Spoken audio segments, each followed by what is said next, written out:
Je vais maintenant inviter un monsieur qui s'appelle Anthony Bierman Estro.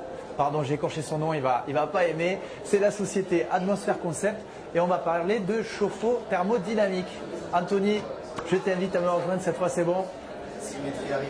La symétrie, regardez, un visage parfaitement symétrique d'un côté de l'autre. C'est parfait. Comment vas-tu, Anthony? Ça va et toi? Ça va. Ça fait longtemps que je t'ai pas vu. Oui, je te donne le micro. Je suis pas un spécialiste du micro. Un véritable présentateur télé. Est-ce que tu peux dire quelques mots sur ta société avant qu'on parle du fameux chauffe-eau thermodynamique qui est sur toutes les lèvres? Alors ma société, nous sommes basés à Bordeaux Métropole. Nous sommes 11 collaborateurs au service du particulier. 70% de notre activité, c'est le particulier. C'est une entreprise spécialisée dans les nouvelles énergies, particulièrement le chauffage, la climatisation, l'eau chaude sanitaire, solaire, orientée plutôt photovoltaïque. D'accord. Traitement de l'eau et ventilation. Et oui, c'est des métiers assez complémentaires. Et aujourd'hui, je vais mettre un petit point sur le ballon thermodynamique. Alors voilà, un chauffe-eau thermodynamique ou un ballon, le fameux ballon, si on est dans la Coupe du Monde, donc très bien, on est dans le thème. Qu'est-ce que c'est? Qu'est-ce que tu peux expliquer pour moi qui suis vraiment pas très doué? Qu'est-ce que c'est un chauffe-eau thermodynamique? Dans quel cas je pourrais en avoir besoin pour ma maison? Alors, le chauffe-eau thermodynamique, c'est orienté plutôt sur des remplacements de chauffe-eau électrique. D'accord. On arrive, grâce à ce système, de faire entre 70 et 75% d'économie. Wow. Donc, c'est assez on énorme. va diminuer sa consommation électrique sur cet appareil. Voilà. Waouh. On peut gagner plusieurs centaines d'euros facilement. Par mois, par an. Voilà, il faut compter une moyenne de consommation en euros pour une famille de 4 personnes, qui est un petit peu la moyenne nationale. Une consommation moyenne entre 350 et 400 euros à l'année de consommation. D'accord. Au tarif électrique d'aujourd'hui. Et un chauffe-eau thermodynamique a une consommation qui avoisine les 100 euros. D'accord. Pour la même famille. Donc c'est relativement économique. Okay. Le principe pour rester. Comment ça marche? Voilà. Le principe pour rester simple, donc vous avez un ballon d'eau chaude, une réserve d'eau. Il y a plusieurs types de chauffe-eau thermodynamique, mais je vais essayer de rester simple pour tous les gens qui m'écouteront. Vous avez le monobloc et le mi-bloc. Monobloc, c'est un ballon d'eau chaude avec une mini pompe à chaleur RO intégrée sur la partie haute. D'accord. Et ensuite, vous avez le bi-bloc quand il faut externaliser la partie production avec un groupe extérieur. Si, par exemple, on remplace un chauffe-eau dans un placard où on n'a pas de volume d'air suffisant pour que ça puisse fonctionner correctement. D'accord. Ensuite, il y a 3 catégories de chauffe-eau thermodynamique et on adapte vraiment le ballon par rapport à la technicité de l'habitation et par rapport aux besoins du client. Donc vous avez le chauffe-eau thermodynamique sur air ambiant. Air ambiant. Voilà, donc là, il y a de l'ambiance. Et ce soir, ça va être encore mieux. Donc là, il me faut obligatoirement 15 à 20 mètres cubes d'air, puisqu'on récupère les calories de l'air ambiant de la pièce où il se situe et on chauffe l'eau par le biais de condenseurs. D'accord, parce que le principe du ballon thermodynamique, on transforme de l'air chaud en air froid, de l'air froid en air chaud. C'est le principe de la pompe à chaleur. Si on commence à rentrer dans cette technicité, je pense qu'on va en perdre plus d'un. Et même si c'est le matin, on va les endormir. Mais pour rester simple, sur l'air ambiant, on va refroidir la pièce de 2 degrés puisque forcément on se sert les calories de l'air ambiant. Voilà, c'est ce qu'il faut retenir. Ce que tu m'avais expliqué, tu mets ça dans la buanderie. Buanderie, en général, dans la buanderie, il y a la machine à laver, sèche-linge, congélateur.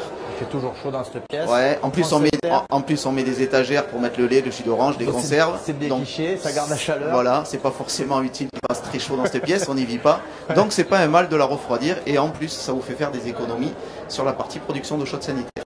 Génial. Ensuite vous avez sur air extérieur. Sur air extérieur on peut travailler soit avec le monobloc, soit le bibloc. Ça dépend vraiment.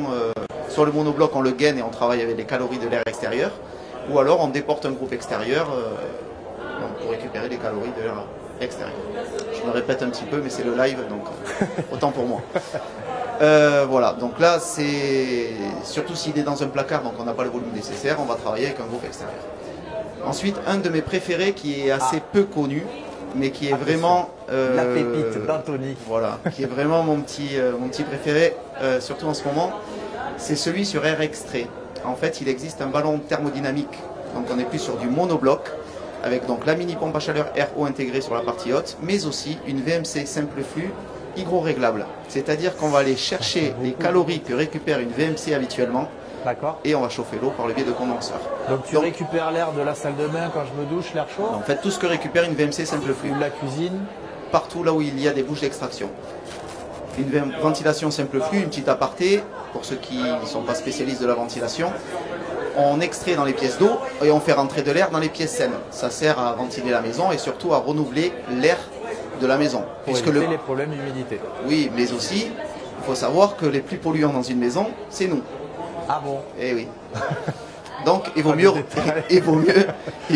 CO2, c'est pour ça. Voilà. Donc il vaut mieux renouveler l'air de la maison. Ça ne sert pas que à l'humidité et enfin, ça sert aussi à assainir la maison. Donc une ventilation simple flux classique, quand on extrait, l'air vicié il est refoulé à l'extérieur, il est perdu. C'est assez dommage puisque dans une salle de bain où on n'est pas forcément habillé, on a tendance à chauffer à minimum 22, voire 23, 24 degrés et c'est des calories qui sont perdues. Et là, du fait de lier le ballon thermodynamique à la ventilation, on récupère les calories et elles servent à chauffer l'eau. Et on refoule toujours pareil l'air vicié à l'extérieur. J'avais un prof de physique qui disait rien ne se perd, rien ne se crée, tout se transforme. Là on voit que la technologie dans le domaine du chauffage est vraiment à la recherche toujours d'optimisation, de récupération, de réutilisation de l'énergie, c'est beau. Voilà. Et pour finir, un chauffe-eau thermodynamique en ce moment, après je m'appelle qu'Anthony, je ne m'appelle pas Emmanuel. En ce moment, vous pouvez bénéficier d'une TVA à 5,5 sur la totalité du devis. D'accord. Et en plus, 30% de crédit d'impôt sur le montant TTC du matériel. D'accord, ça reste un équipement, une typologie de travaux qui est très aidé par l'État. Qui est encore très aidé et qui est très très utile et qui est complètement, qu'on peut complètement mettre quand par exemple on veut se chauffer avec une climatisation inversible, dit une pompe à chaleur RR, où forcément ça ne produit pas d'eau chaude sanitaire, donc là on met un chauffe-eau thermodynamique, ou aussi quand on se chauffe avec un poêle à bois, poêle à granules. D'accord. Là aussi pour l'eau chaude sanitaire c'est privilégié de mettre un chauffe-eau thermodynamique. Pour moi c'est vraiment le système le plus rentable par rapport au coût d'investissement et au retour sur investissement.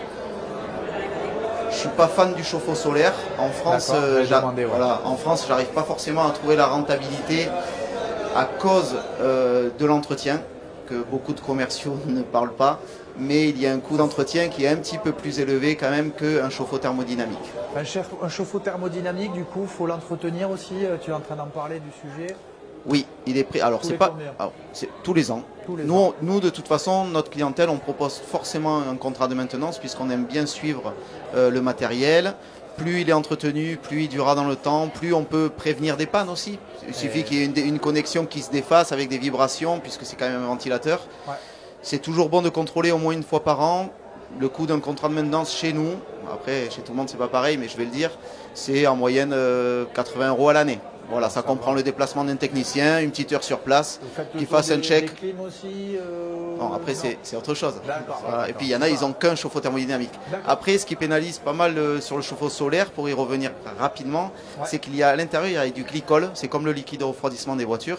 Et c'est un liquide qu'il faut renouveler tous les 5 ans, puisqu'il perd son efficacité. Conseil d'expert, écoutez bien, notez bien les conseils d'expert d'Anthony. Voilà, mais après je vais arrêter de parler, puisque je crois qu'il va falloir que je me repose un petit peu pour faire une bonne fête ce soir. Donc voilà, je vais céder la place à d'autres experts dans leur domaine que monsieur a très très bien sélectionné.